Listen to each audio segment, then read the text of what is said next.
मध्य गुजरात से सौराष्ट्र को जोड़ता हुआ महिसागर नदी पर बना हुआ 40 साल पुराना गंभीरा ब्रिज आज सुबह सुबह दो टुकड़ों में बंट गया है, जिसकी वजह से कई लोगों की मौत की खबरें सामने आई है। गंभीरा ब्रिज के टूट जाने से काफी ज्यादा हाहाकार मच गया है। आपको बता दें कि आज जल्द सुबह यह हादसा हुआ है, जब अचानक ही ब्रिज बीच में से टूट गया। तो वहां पर ब्रिज पर से जो वाहन गुजर रहे थे वो महिसागर नदी में गिर गए हैं। उस वक्त ब्रिज पर से दो ट्रक, एक बोलेरो जीप समेत 4 वाहन गुजर रहे थे। ये सभी महिसागर नदी में गिरे हैं। तब 7 से 8 लोगों की मौत की खबर सामने आई है और 5 से 6 लोगों को बचाया गया है, ऐसी जानकारी मिल रही है। वैसे वहां पर नजदीक में मुझपुर गांव मौजूद है। जैसे ही वहां के लोगों को ब्रिज के गिरने की जानकारी मिली, वो सभी राहत बचाव के कार्य के लिए पहुंच गए।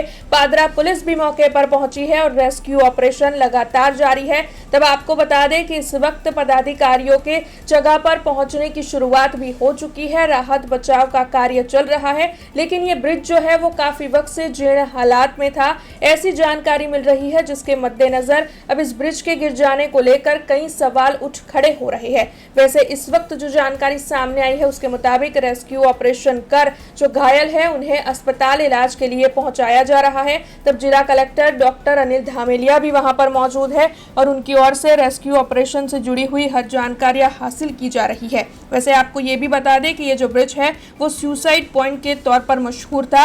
तब इस ब्रिज के टूटने से आणंद से वडोदरा, भरूच और अंकलेश्वर का संपर्क टूट गया है। इस वक्त डॉक्टर अनिल धामेलिया जो कि जिला कलेक्टर है वहां पर मौजूद है और उनकी ओर से रेस्क्यू ऑपरेशन से जुड़ी हुई जानकारियां मुहैया करवाई गई है। મહીસાગર નદી ઉપર જે ગંભીરા બ્રિજ છે એમને સવારે 7:45 આસપાસ કોલેપ્સ થયો હતો। એમની અંદર 2 પિલર વચ્ચેના ભાગનો સ્લેબ જે છે એ ઢળી પડ્યો છે। એમની અંદર પ્રાથમિક રીતે આપણને જે માહિતી મળે છે એ મુજબ 2 ટ્રક્સ, 2 ત્યાં ઇકોવાન અને એ સિવાય એક પિકઅપ વાન અને અન્ય વેહિકલ્સ ત્યાં એમાં અંદર પડ્યા છે। રેસ્ક્યુ ઓપરેશન ચાલી રહ્યું છે। આપણે 5 લોકોને બહાર કાઢ્યા છે। અન્ય રેસ્ક્યુ ઓપરેશન ચાલે છે। વિગતવાર માહિતી આપને આપીશું। અગત્યનું અત્યારે રેસ્ક્યુ ઓપરેશન છે આપણે ઇમરજન્સી રિસ્પોન્સ સેન્ટરની ટીમ પણ અહીંયા મોબિલાઇઝ કરી છે। આ સિવાય આપણી નગરપાલિકાની ટીમ છે, ફાયરની ટીમ છે, એનડીઆરએફની ટીમને પણ આપણે અહીંયા બોલાવી છે અને સાથોસાથ આપણા તમામ વહીવટીતંત્ર, પોલીસ અને બાકી વિભાગો પણ અહીંયા છે અને રેસ્ક્યુ ઓપરેશનને આપણે પ્રાથમિકતા આપીએ છીએ। સ્થાનિક લોકો અને તરવૈયાઓ પણ આ રેસ્ક્યુ ઓપરેશનની અંદર જોડાયા છે। એટલે હાલના તબક્કે આપણી પ્રાથમિકતા આગામી 1 કલાક માટે રેસ્ક્યુ ઓપરેશન હશે।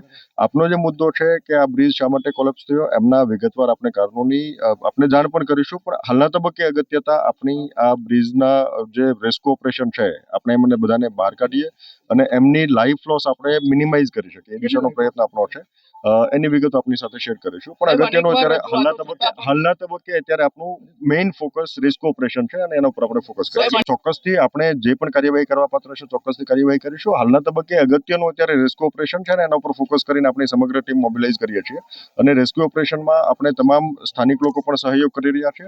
આપ તમામ આગળ પણ અપેક્ષા છે કે રેસ્ક્યુ ઓપરેશન ઉપર ફોકસ કરીને આપણે એના ઉપર આપણે એ દિશામાં સંયુक्त સહિયારા પ્રયાસ લો। हमसे जुड़े रहने के लिए हमारे YouTube चैनल को सब्सक्राइब करें और नई वीडियो की नोटिफिकेशन के लिए बेल आइकॉन को दबाएं।